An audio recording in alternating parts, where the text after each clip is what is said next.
Okay, we're gonna get started because we want to make sure we get everybody out and kind of share with you why we're here today and why this happened. But before I do, the educator in me into creating awareness, you see you have this sheet here? If you would, grab that sheet and turn it over to the pop quiz.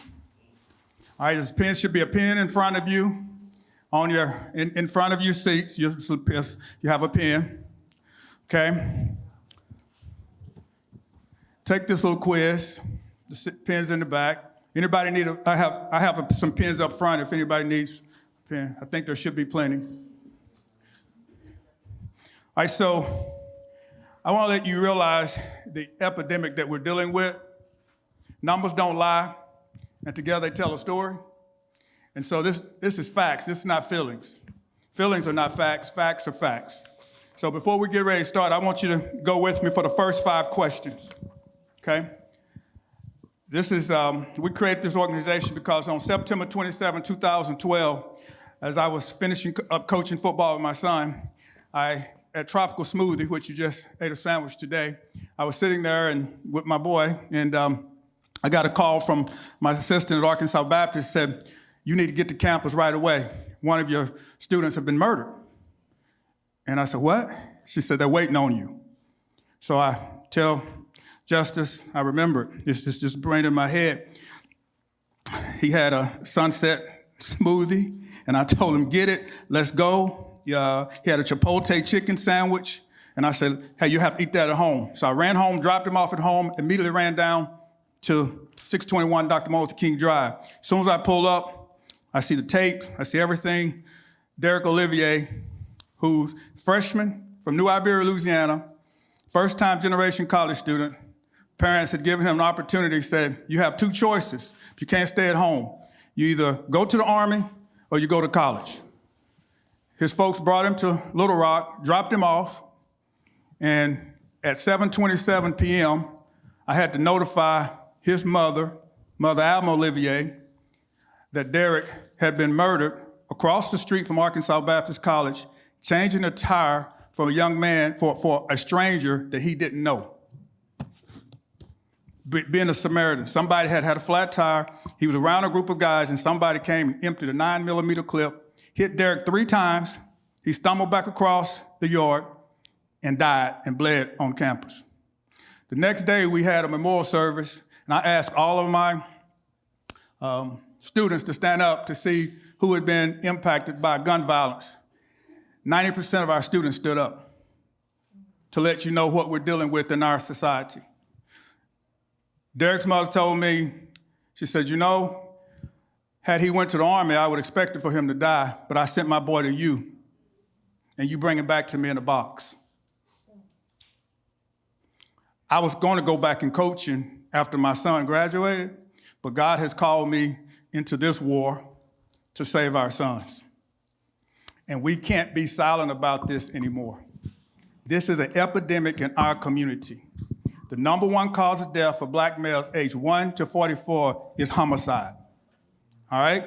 Now, COVID-19, we get all excited. We get everything that we need for everything to stop that virus, but we have a homicide virus in our community.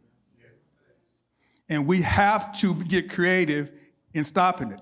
So what David Martin has helped me do, Mitch Bettis, Arkansas business publisher, they've come and say, "Hey, we'll help you create this movement to create awareness." Do you realize that the number 1 cause of death for black males age 45 is heart disease, and when you get to 64, it's cancer? So we have a program starting this spring called First and 45 with Coach Fitzhill, the game plan to tackle the epidemic of black male homicide in the United States. So if we can get our black boys at 45, they become grandparents. And look, I worry about, it's amazing. Baton Rouge is like Little Rock. When I see a 504 number and my number that come up at night, I get worried about my boy. Why? Because if he don't make it to 45, it's not anything else that says that will get him but gun violence. He's in good shape, heart disease. That probably ain't gonna be the gun violence.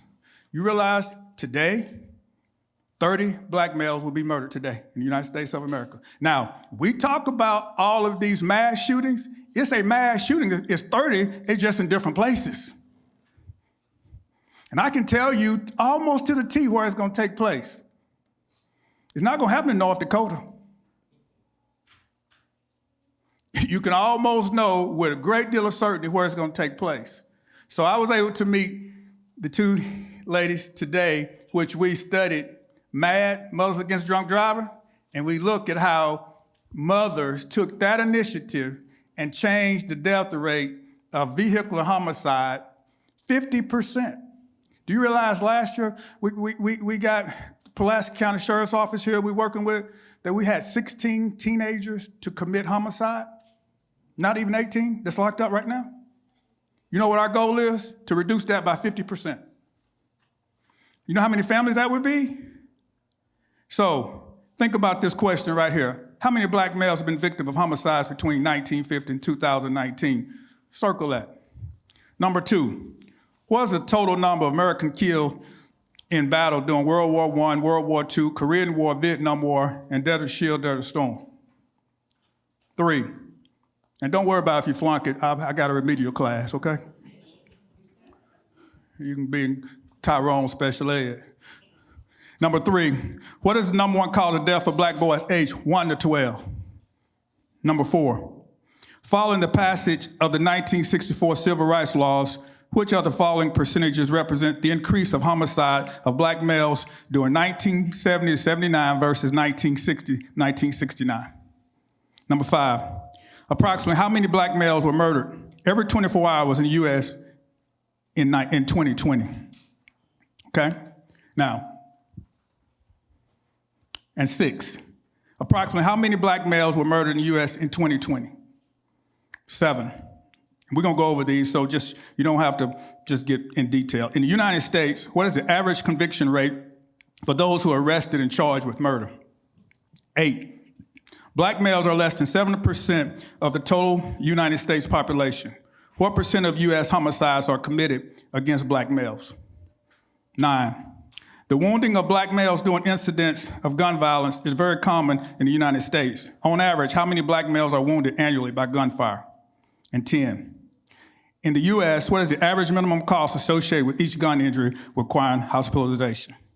All right, before we go and I introduce our speakers to you, who are very close to me because they are part of the club, which they'll tell you about, and that we're using as a way to bring other mothers in, as Mothers Against Drunk Drivers did, as we continue to try to bring awareness over the next 6 months to this epidemic that's spreading through our community. So before I go to Miss Yolanda, Mother Yolanda, I want to say how many black males. I'm going to do the first 5, then I'm going to go to her to tell her story, then we'll come back to the next 5, and we'll go to Mother Liz. So number 1, how many black males have been victims of homicide between 1950 and 2019? D, 425,000. Yes. CDC, 425,000. Now, just to let you understand the crisis, number 2, what is the total number of Americans killed in battle during World War I, World War II, Korean War, Vietnam War, and Desert Shield Storm, which I have happened to be a part of, in which I was fighting over there for people I didn't even know. Now think about that. I'm over there with M16 in Desert Storm trying to protect somebody I don't know, and I can't keep their children protected right here in America. Something wrong with that. I'm deployed way across the water. And we wait till you hear their story. You know how many in war? Number 2, B, between 246,000. So we've had more black males killed in America than been killed in all the major conflicts. So we are at war. This is research. Where's my man Edmund? Where's he at? Is Edmund here? This is research conducted by the Dory that he conducted for us last year as director of the Derek Olivier Research Institute for the Prevention of Gun Violence. This is research that he pulled together last year for us. Number 3, what is the number 1 cause of death for black boys aged 1 to 12? C, homicide. Now, think about that that's third world. D, following the passage of the 1964 Civil Rights Laws, which of the following percentages represent the increase in homicides of black males during 1970, 1979 versus 1960 to 1969?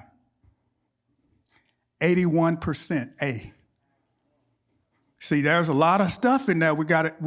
That's the matrix that's kind of polluted. I'm gonna tell you the key factor there in 1960, 80% of our families were led by fathers, compared to 28% today. See, that's a church issue that our churches have to be involved. That's a moral decay issue that our churches have to be activated to fight. And 5, before we go to Mother Yolanda, approximately how many black males were murdered every 24 hours in the U.S. in 2020? D, 23. And it's up, and now, post-COVID, it's 30. So now, the reason why I sit here with you, these two awesome mothers, and you see on the back, they wrote this, okay? This is our request, mothers of black sons stand against death. This is their heart. They wrote this. You know, the thing of everything before I allow them to share what the Lord has put on their heart, this is not a orchestrated event. This is a spiritual event that I told them to speak their hearts. But here's one thing about what they wrote that stands out to me in number 1. It said, remember our children. They call it becoming a member of the club. This is what they said in number 1, remember our children. Before becoming a part of the club, you will be clueless in how to approach someone who's lost a child. When we encounter someone else who is experiencing grief, it is common to allow our discomfort to keep us from approaching it head on. But here's the deal that I just love being around them, learning more about their sons as they share. It says, we want the world to remember our child. No matter how young or old our child was or how many years it's been, when we speak of our son's name, we relive memories, we relive them with us and don't shrink away. If you've never met our sons, don't be afraid to ask about him. In those moments, it brings us joy talking about our sons, if only for a moment. That's why I'm going to give Miss Yolanda an awesome opportunity to, right here for the moments we're here, to talk about her son, to be able to say the things that she wants to say, the moments that she wants to remember, the last moments she had with him, and how she wants to use his name to stop this violence that's taking place in our community where we're losing our sons each and every day. Miss Yolanda, let the Lord speak to you. Good evening, everyone. My name is Yolanda Harrison, and my son, Devan Sprawling, was murdered November 30th, 2018, here in Little Rock. When my son graduated high school, let's talk about him as a kid. Very mild-mannered young man. He loved music. Music definitely was his passion. He loved music, loved arts. Very polite, very mild-mannered, yes ma'am, no ma'am, yes sir, no sir, to everybody. He grew up in church. I was the church youth leader, so they had no choice but to be at church with me. So his friends would always joke about, oh, we spend the night at Devan's house, you better believe we were going to church on Sunday morning, because you were. So they would intentionally leave their clothes at home, but I would make them wear Devan clothes. And Devan was a lot smaller than them, so they would have on these little small clothes in church, but that was okay. So they laughed about that. But I'll go forward to the incident. When my son graduated high school, he did go to college. And his second year of college, he was majoring in graphic design, and he decided that he wanted to major in music. So he came back home, he was working. And during that time is when his life was cut short. The incident leading up to my son's death, the night of, he had gotten off work, and he said that he was a young man, wanted to buy some beats for him. So my son worked, but he also was good with music, so he could mix songs together, and I guess that's popular, and young people would want to buy the music from him, would buy beats. He would mix songs together on his his laptop. He had an Apple laptop. So he was able to mix music together, 2 songs, and make a whole nother song. So some young man wanted to buy some music, and he told me that when he left the house. And that was my last time seeing my son, talking to my son that night. How the call that I got this call, and it's strange, and I'll go into what happened to my son. So I got a call from St. Vincent Hospital, and I work at a hospital, mind you, so I recognized it was a hospital number, and I answered it, and the lady said, asked me my name, and I told her that was me. She said, do you know Devan? I said, that's my son. She said, could you come up to the hospital? I said, where are you? Where's this? She said, St. Vincent. I said, come up there for what? What's going on? She said, could you just come up here? Just like that. And it was strange because I couldn't understand at the time, why was she saying it like that? Well, come to find out, and this was God, because 2 weeks prior to that, my son had gone, I had taken him to St. Vincent. He asked me to take him. He had a sinus infection. He could have taken himself, but he was acting like a baby, wanted me to be there with him. So he had a sinus infection. I usually go to Baptist. I never go to St. Vincent. But for some strange reason, I went to St. Vincent this particular night. Took him, he had a sinus infection. So when they carried my son, these young men, I'll explain what happened. They took my son's body to St. Vincent through the ER, had carried his body, lifeless body, in through the ER. They made them they made them stay, police was called, and they wanted to know what was his name, the victim's name, and they gave my son's name. They didn't know me because I didn't know who they were. So the lady heard them say it, and she said she just happened to type it in, and she saw my name pop up.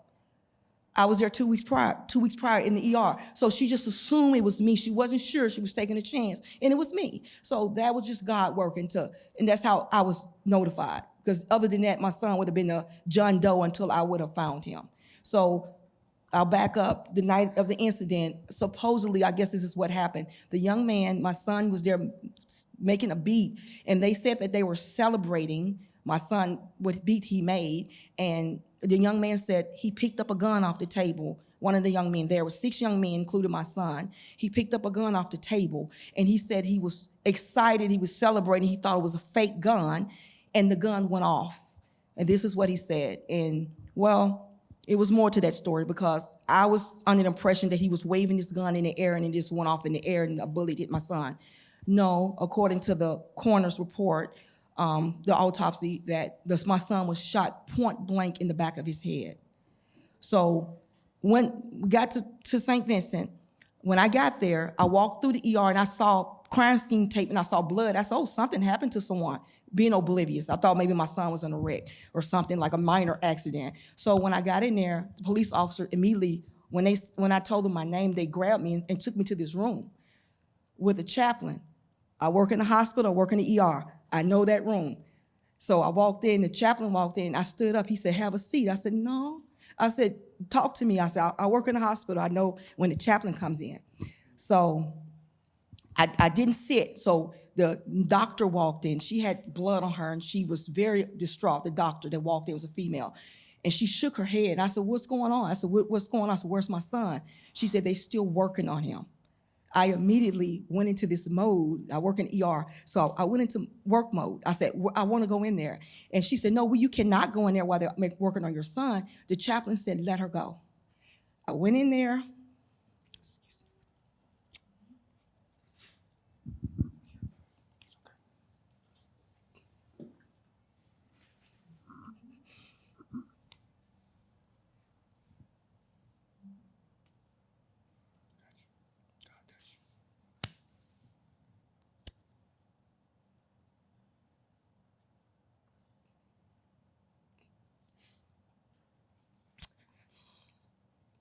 And all I saw, them operating on my son, and he had this hole in his head. I saw that.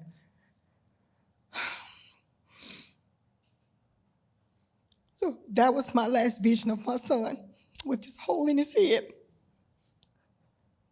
And I was just numb, because I thought it was like a movie. It was like a nightmare, because it was like, this can't be real. I'm dreaming. I thought literally thought I was dreaming. I was just going through the motions. I saw them coding him. I'm standing there like I was, I'm at work, like I was actually with a patient. I stood there until he flatlined. And then I said, shock him again. This is me talking. Thank you, thank you. you know. And I said, shock him again. This is me talking like this is my patient. And I said, shock him again. And they looked at me and they said, and the doctor said, you heard her, shock him again. She was taking commands from me like I was just like a zombie. So she actually did, they shocked him again and he had a heartbeat. And I looked at the monitor, I said, well, he's gonna be okay. He may have some brain damage. I'm just going all these crazy thoughts in my head. Well, he may have brain damages, he'll be okay. And then he flatlined again, and they shocked him up for the final time, and that's when blood started coming out of his mouth. I'm sorry to be so graphic, but I'm just telling you my story. And when he flatlined, I guess I blacked out. I don't remember what happened after that. I think I blacked out at that point. But moving forward, I said, no, I needed to know what happened to my son. I said, there's more to this story. And I didn't know, again, I didn't know the young men that were there with my son. I didn't know any of them. It was 5 young men, and I heard different stories. But I do know that once my son was shot, they did not call 911. I do know that much. They did not. They attempted to clean the scene. And I know the news story mentioned that there were some felony drug charges. That was not true at all, because I'm like, why would my son say he's going somewhere and there's some illegal activity going on? That was not true at all. And that offended me because I'm thinking, it's like you victim shamed my son. You made it look like he was some drug dealer or something, and that really offended me. And no one was charged with anything like that. No one was charged with anything. The only person that was charged was the young man who shot my son. He was charged with manslaughter. So we did not have trial during COVID. Trial was put off last year, May of 2022. We were supposed to have trial. 2 days before trial, mind you, he was out in 24 hours after shooting my son, so nobody spent no more than 24 hours in jail. So for the past 3 years, everyone has been living their life. I'm the only one who's in suffering. Had trial last year, did not have trial. We were supposed to, May of 2022. 2 days before, the prosecutors called me into the office and told me, well, we talked with the defense team and we decided to let them take a plea. I said, a plea? What is a plea? We have a trial in 2 days. Why would we do that? Well, we're gonna let them accept a misdemeanor charge. So he got a misdemeanor for killing my son. A misdemeanor. Yes, so a misdemeanor. I mean, I can go right now and probably get a couple of speeding tickets and get a misdemeanor charge, but you took a human life and you got a misdemeanor charge. I broke down in that prosecutor's office. My daughter was home. My daughter's in the military. She was home for the trial. And I was just, it's like I relived it all over again. I could not believe that, how the system failed me. Here I am, 10-year veteran, served my country, just like you. You fighting for people I don't know. I'm fighting for everyone in this country. Put my life on the line, and this is what the system does to me. My justice system that's supposed to serve justice for me, whom I've always taught my children to obey and respect the law, always taught them that. You get stopped by a cop, you follow the orders. You don't talk back, you don't run, you don't do anything stupid. You do what you're supposed to do, both my children. If they did something wrong, you accept the responsibilities for your actions. This is what we taught the children. This is what we taught our kids. But then I sat here and you made me feel like my son's life meant nothing. Well, and I said, why would you do this? Well, that's the decision we made. This is what I got from the prosecutor. Well, that's the decision made. It's already been made. And that's how it ended for me. So not only did I go back to day one of the day of losing my son, but now I have to deal with the fact that his life meant nothing. His life meant nothing to the system. So what does that tell another young man? Oh, I can go kill who I want because guess what? I'll get the same deal that guy got for her son. Oh, her son's life didn't mean anything, so I'll take a life. What kind of standards are we setting here? Like, nobody, you should be accountable for your actions. I taught my children that, so why didn't the system teach this young man to be accountable for his actions? You took a life, then you should be punished for what you did. Whether you said the gun, the gun was never found. I'm sorry, I didn't add that. No one, and that was no big deal. I'm like, is anyone gonna get charged with that? No weapon was ever found. But the gun was supposed to have been fake. It was a real gun used on my son, but no one ever found the weapon. And I guess it didn't matter because my son's life didn't matter. Thank you.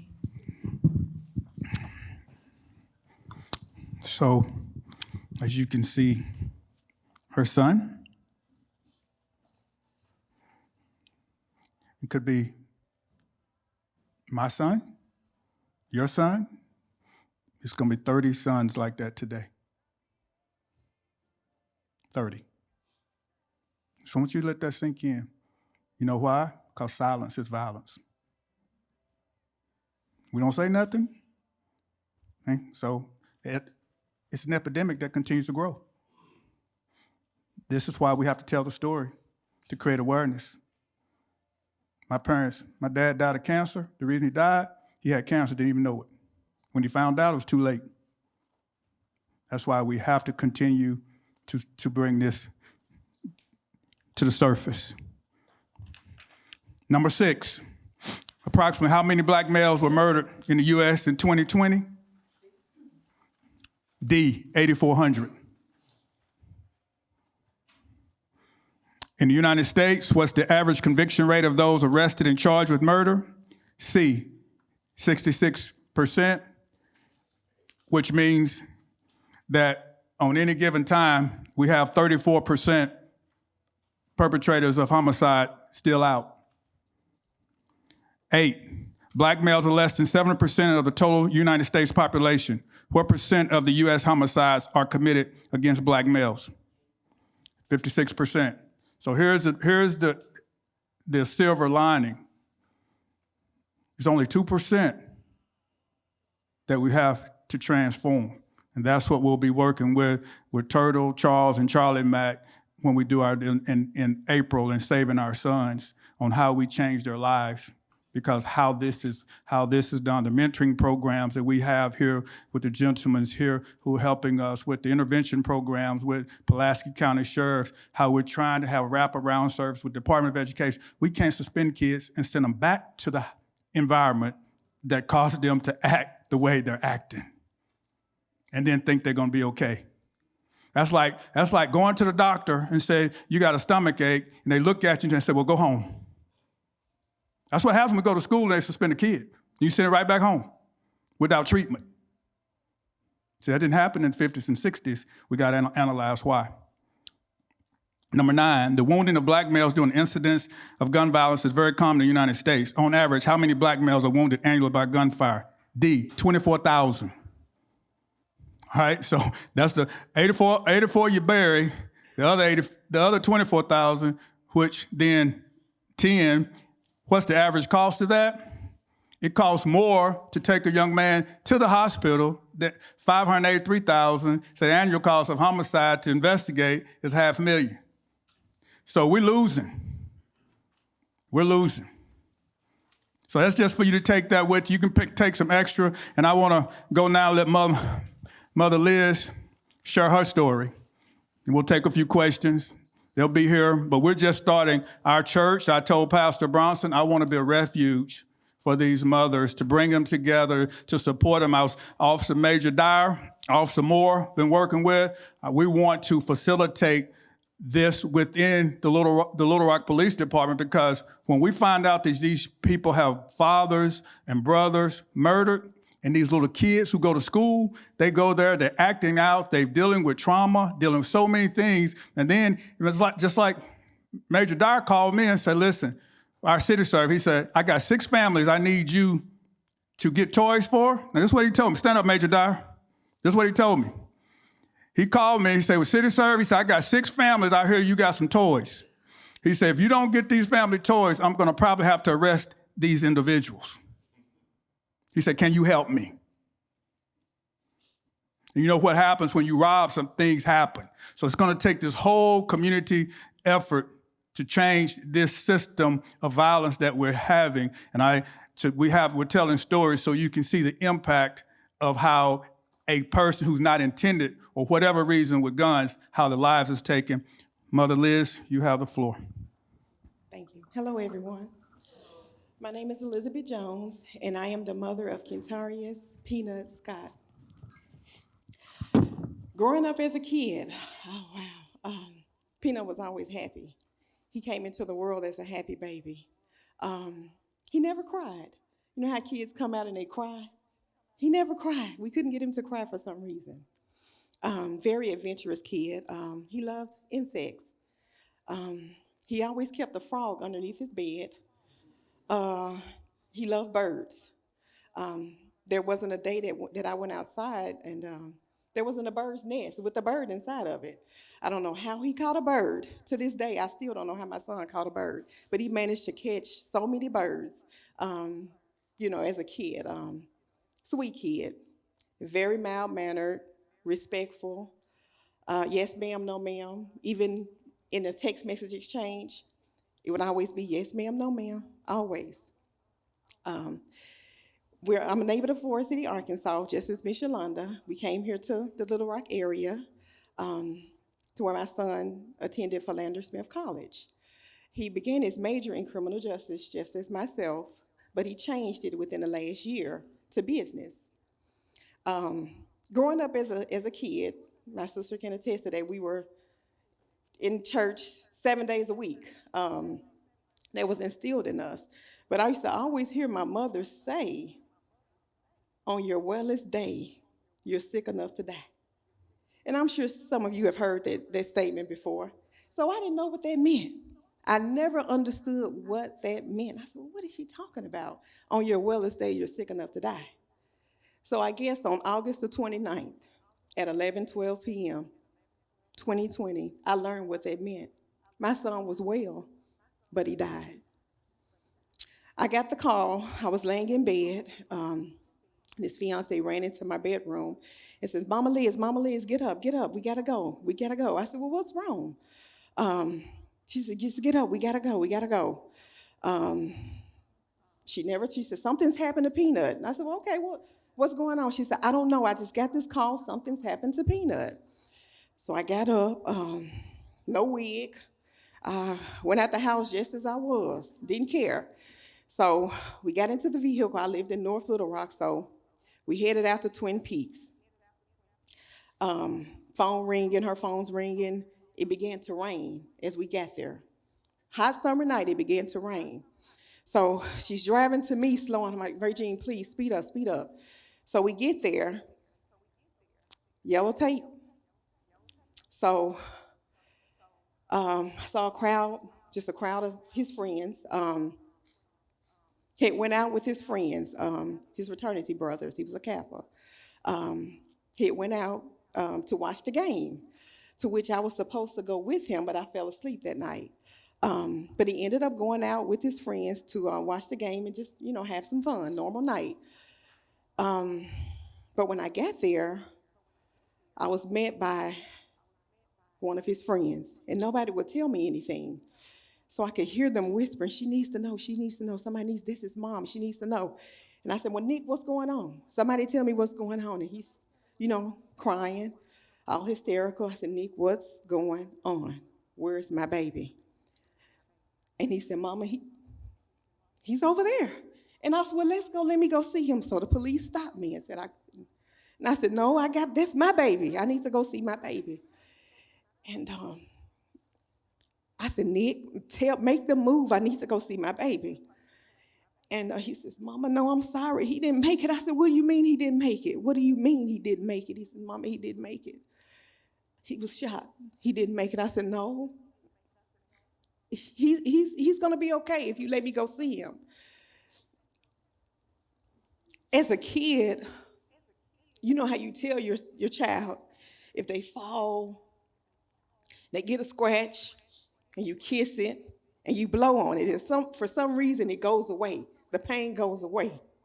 So it took me to that moment to say, if I go over there and let me just touch him, Peanut, it's me, it's okay, let me kiss it. It's gonna be okay. He's gonna get up and come home with me, but it never happened. We stood there for hours and hours, and I never got a chance to see him.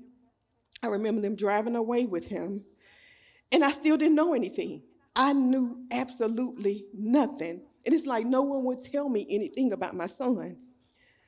So going into the next day, I'm thinking they took him in for surgery, and he's gonna be okay. So I called his phone, and I called, and I called, and I called. and he never answered the phone. So then I started thinking, well, maybe he's sedated. He can't talk. He's out of it. But still, I didn't have any details about my son.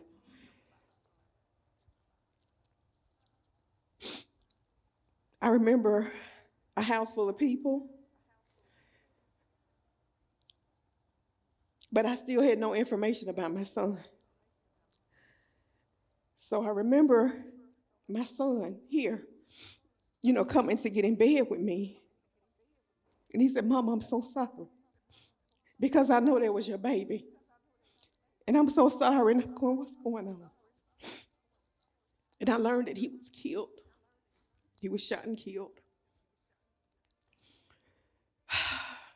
He accidentally stepped on a young man's foot, apologized 1 time, 2 times, 3 times, 5 times, and wiped it off. And he took that kind gesture as sarcasm from my son, and he shot and killed my son. So I'm left with, I don't know what to do next. So Miss Yolanda come to my home, and she helped me plan my son's service because I didn't know how to. The last thing I remember about my son, I was standing in the kitchen that day, and he was going, to pick his fiance up from work. And I put his shoes outside, and he said, "Mama, why did you put my shoes outside?" I said, "Your feet stink. No, get them out of here." He said, "You didn't have to do that, Mama." And he smiled at me and shook his head. And he walked out the door. And that was the last time I saw him. Fast forward, I don't remember anything about my son's service. I heard it was beautiful. But I don't remember him. I don't remember anything. And it bothered me for a while. But I don't want to remember him in that way. I want to remember that smile when he walked out the door. I want to remember him laying in a casket.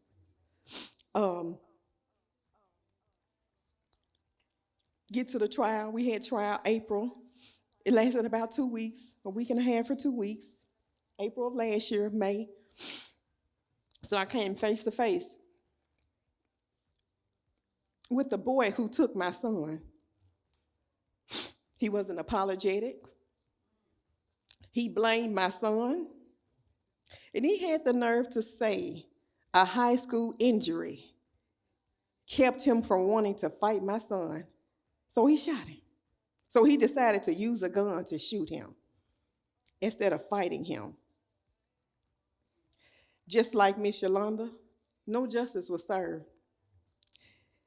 They gave him manslaughter for shooting my son twice. I learned some details. During that time, a lot of details I didn't know. But I did learn that he shot my son in the back of the head. And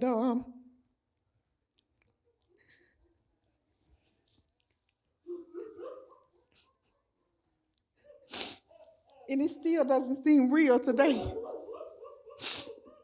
My son was kind, he was sweet, and he was loving. And they left him there on the parking lot of Twin Peaks to die. But they gave him manslaughter, which was a total slap in the face, which should have been capital murder for shooting my son in the back of his head. I've learned that he's appealed it.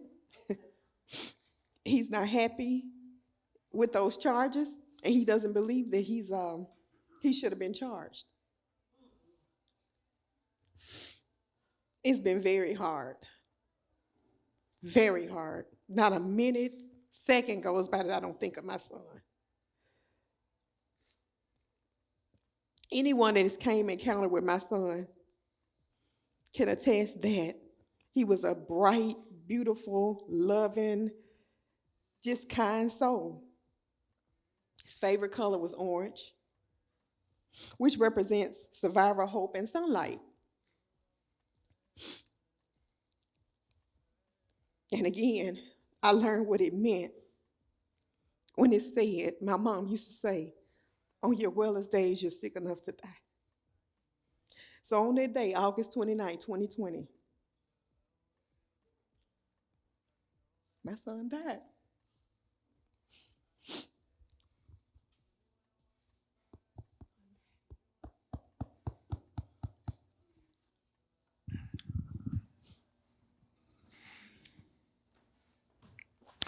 And see, that's probably the fifth time I've heard both stories, and each time it moves my heart to realize, to be an advocate, because nobody's removed. I want y'all to make sure you understand, their children were not involved in gang activity, the perception that sometimes, well, they were, you heard God-fearing, graduating from Philander, getting ready to go to music school.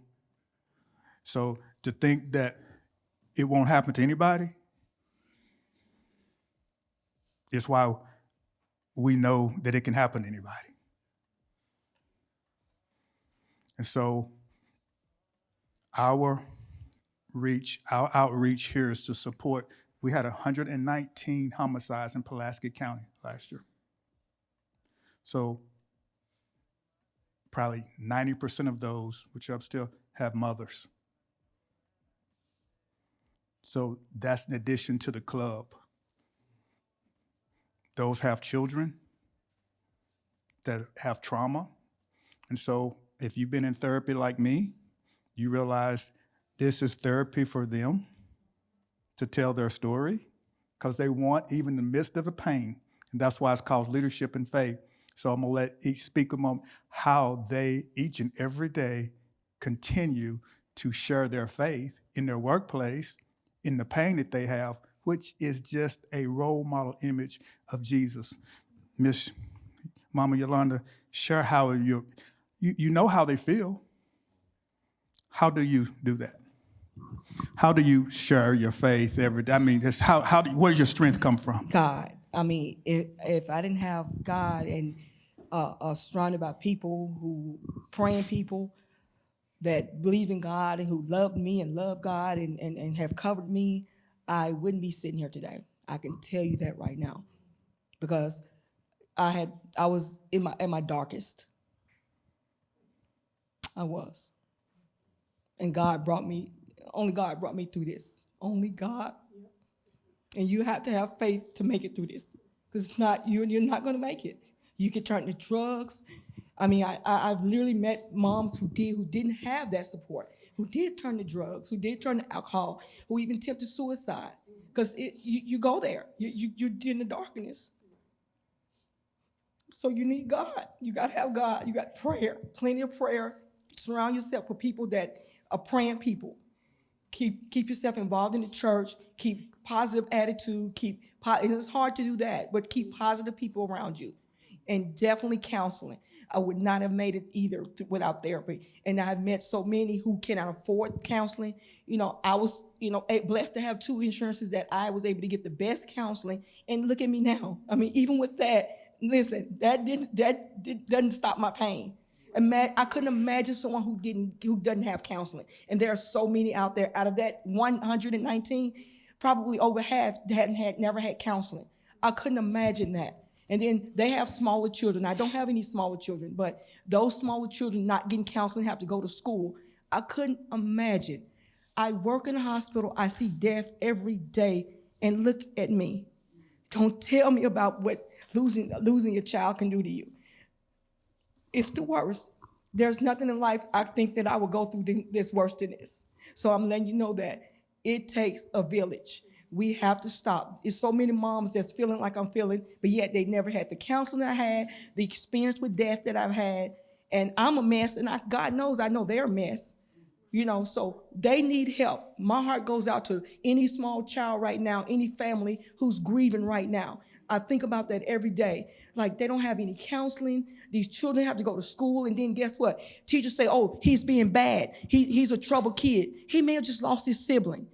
And so he's acting out. He don't know what to do. He's traumatized. I was diagnosed with PTSD, not because I was spent 10 years in the military, because I lost my son. That's why I was diagnosed with PTSD. Isn't that something? I made it through military, no PTSD, and I get it from losing my child. So that let you know how traumatic it is. I would never be the same. I would never be the same person. I changed that day. And from this day forward, what you have to do, anybody who lose a loved one, you have to adjust to the new you. So I'm still trying to figure out who I am. Even through this journey, you all seeing, I'm learning who I am. I'm trying to figure out who I am. So that's why I do what I do, give back, because I know this is what God would want. I know this is what my son would want. I have to help someone else who's walking in my shoes right now. Right now, there's a mom who just found out she just lost her child. So I want her to know that we are there, we've been there, and we want to support everyone that has gone through this. And I definitely have to, Mr. Earl, you all, the week after I lost my son, I went to Healing Hearts. It's a group, you lose your children, lose your loved one. I was so lost in so much pain. That man helped me. A father here, he lost 3 sons, you guys, here in Little Rock.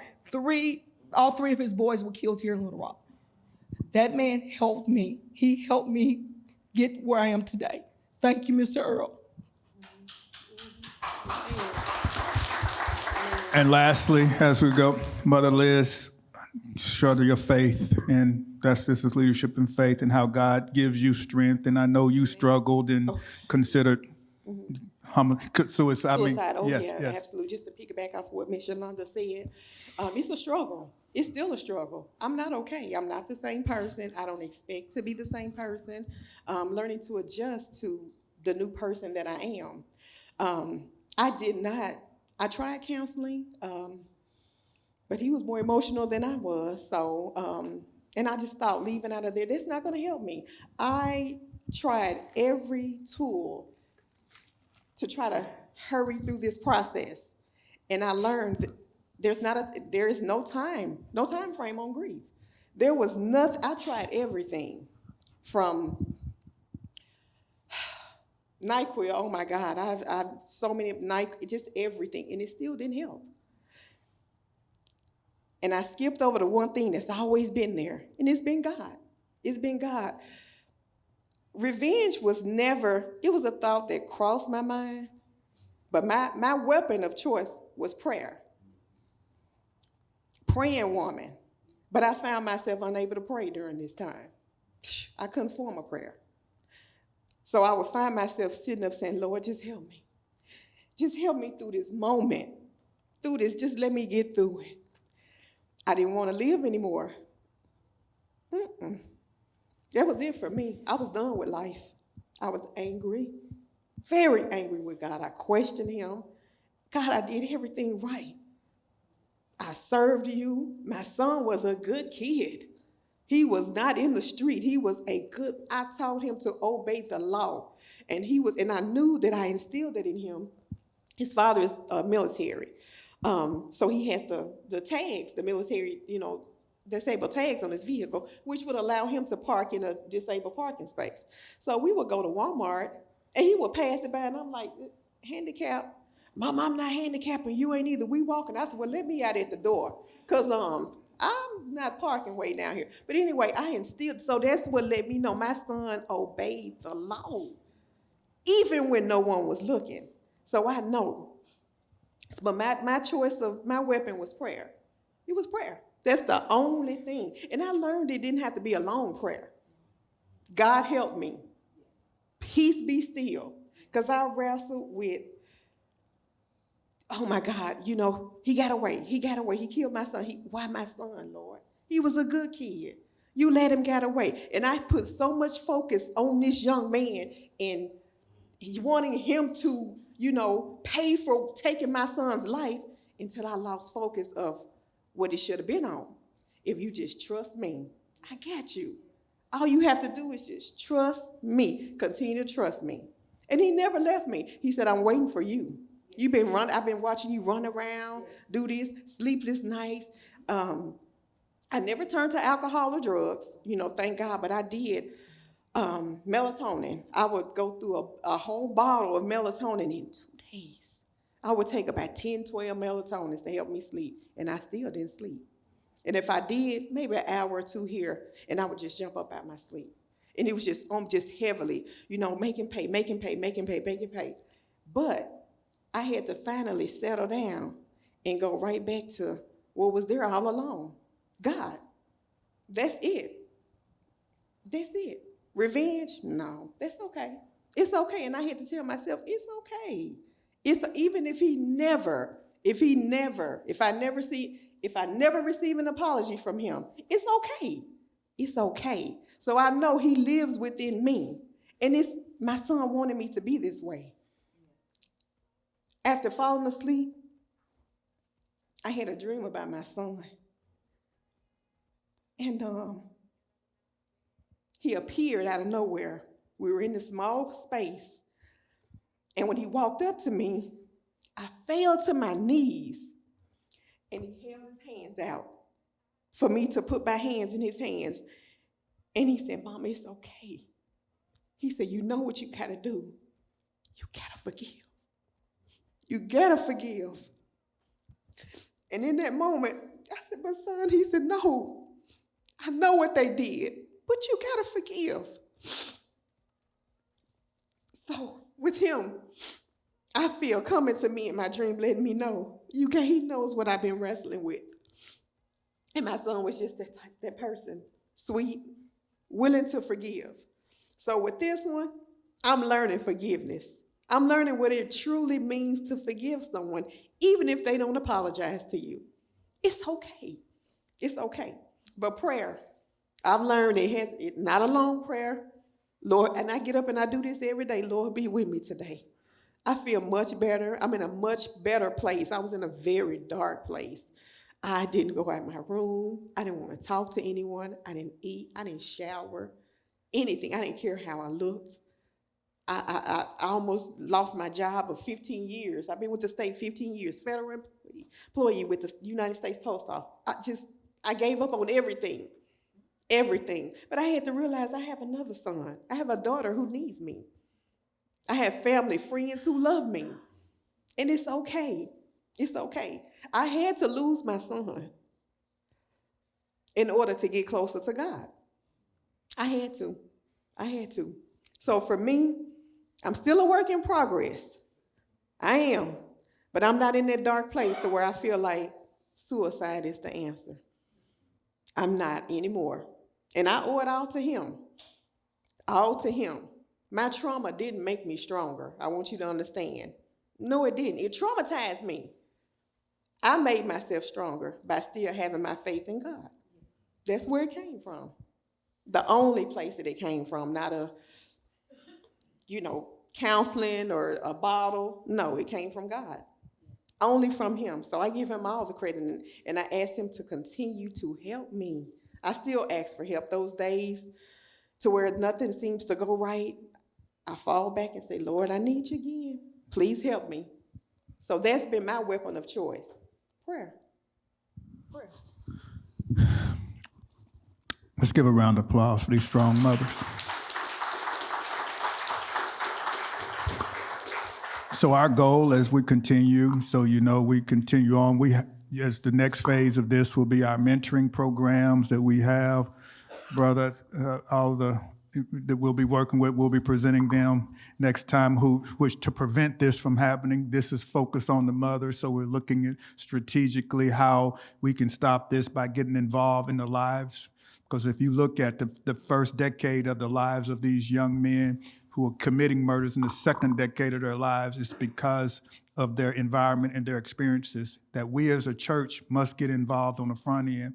So what we're going to be doing with our outreach team, working with the Little Rock Police Department that I've been meeting with for the last couple of weeks, and with the Pulaski County Sheriff Department, is trying to work with these mothers. You see, these are the two best mother leaders that we have that can go into the communities. We have a restaurant on wheels, 2 fish, 5 loaves, that we want to go to the communities with the Little Rock Police Department.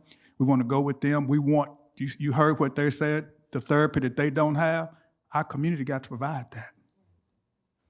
Why would we not? Why would we not? Because we don't want to invest. When we don't invest on the front end, we invest on the back end. So we're going to pay for it one way or the other. So we ain't saving by not doing. And the government answer is build prisons. That's the answer. And that's why the prison population has quadrupled from 1980s from less than 300,000 to 2.5 million. If we don't turn the faucet off over here in 2050, it'll be 5 million.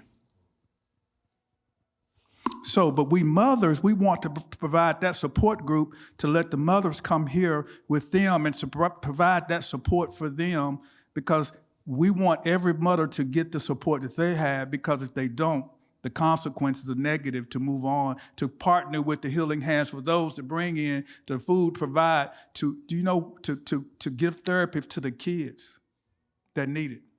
So that's what we want to share with you today. This you'll be hearing about it. God, it's a grassroots effort.